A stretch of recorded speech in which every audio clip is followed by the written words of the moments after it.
tún gbẹnu tán o. Ilé-ẹjọ́ sọ baálé ilé sẹ́wọ̀n torí pé ó bá ìyàwó rẹ̀ lò pọ̀. Kí ló fàdí ọ̀rọ̀? Ẹ wá gbọ́.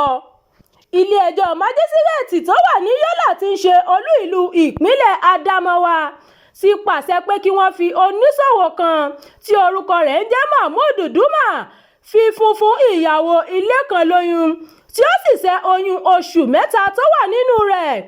Onídàájọ́ náà pàṣẹ pé kí wọ́n fi arákùnrin ọ̀hún sí àhámọ́ nígbà tí wọ́n gbé olùdẹ́jọ́ náà wá sí ilé-ẹjọ́ lẹ́yìn àlàyé tí ọkọ obìnrin náà ṣe, ìyẹn Hamadu Lawal tó jẹ́ ọkọ arábìnrin ọ̀hún jẹ́ ọmọ ìlú Yola ní ẹkùn gúúsù Yola, sọ fún ilé-ẹjọ́ pé olùjẹ́jọ́ náà tó ń gbé ní Wuro Jabi ní ẹkùn àríwá Yola ń bá ìyàwó òun lò.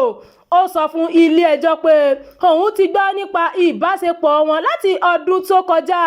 Òun sì ti pe ọkùnrin náà lórí ẹ̀rọ ìbánisọ̀rọ̀ nígbà 3 ọ̀tọ̀ọ̀tọ̀ láti kìlọ̀ fún un, eléyìí tó kọ etí ikún sí tí ó sì tẹ̀síwájú pẹ̀lú ìbáṣepọ̀ náà. Ó fi kún pé ọkùnrin náà ló jẹ́ kí ìyàwó òun yọ oyún oṣù mẹ́ta tí ó wà nínú rẹ̀, lẹ́yìn tí ó mú òun lọ fi ẹjọ́ rẹ̀ tó iléeṣẹ́ ọlọ́pàá tó wà ní ìlú náà létí. Ó sọ fún wọn pé olùjẹ́jọ́ òun àti àwọn ọ̀rẹ́ rẹ̀ bẹ òun láti jáwọ́ lórí ẹjọ́ náà, tí wọ́n sì ṣèlérí pé òun yóò jáwọ́ nínú ìwà pálapàla òun, lẹ́yìn tí ó ṣèlérí fún wọn pé òun ti gbọ́. Ṣùgbọ́n olùjẹ́jọ́ náà tún padà síbi ìbáṣepọ̀ náà. Lẹ́yìn tí wọ́n ka gbogbo ẹ̀sùn yìí sí i létí, olùjẹ́jọ́ náà sọ pé ọ̀rọ̀ náà kò rí bẹ́ẹ̀ rárá.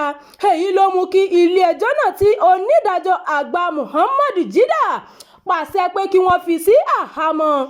Adájọ́ àgbà náà tún sún ìgbẹ́jọ́ náà sí ọjọ́ 1 oṣù kẹsàn-án ọdún 2025 fún ẹjọ́ náà láti bẹ̀rẹ̀ ní pẹrẹwu. Ìròyìn fún ti àkókò yìí kò ní jù báyìí lọ o. Ẹ má gbàgbé láti tẹ̀lé ìkànnì yìí, ẹ bá wa pín ká kí ẹ sì fi èròǹgbà yín sí abala àríwísí. Abdulkareem Nimot ló ti ń jábọ̀ ìròyìn.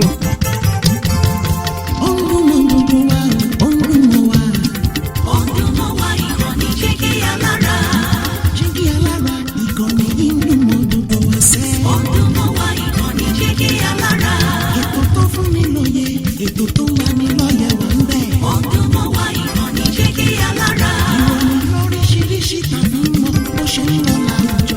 Ọdún mọ́ wá ìkànnì jígí alára. Ìkànnì jígí alára. Jígí alára. Jígí alára.